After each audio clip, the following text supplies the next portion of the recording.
So which figure shows a triangular prism?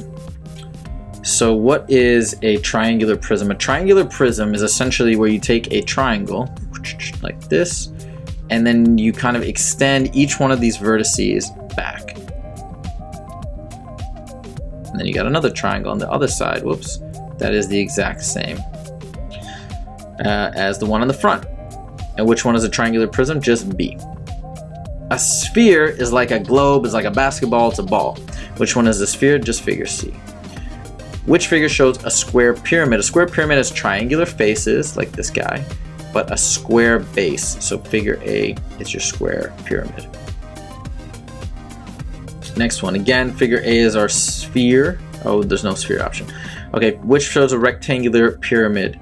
So this one, I guess, is our rectangular pyramid. We got a rectangular base and the triangular sides on up there, so that's B. Which shows a cylinder. A cylinder is like a can of Coke. It's like a circle extended all the way back, and then another circle on the other end. None of these are cylinder. Which shows a rectangular prism. Rectangular prism is just a box. Fancy word for a box, that's figure C, and that's it.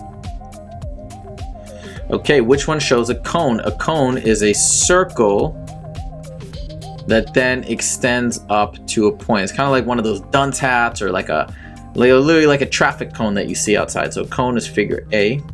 Doesn't matter that it's just upside down.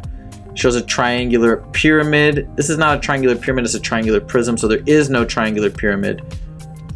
A triangular pyramid would be like this. It'd be a triangle on the bottom, and then they would all go up to one point, like that. And then which figure shows a cube? I think B is a cube. It could be a rectangular prism, but it looks like a cube. It's just, that's a rectangular prism where all the sides are equal squares, so I'm guessing that's a cube.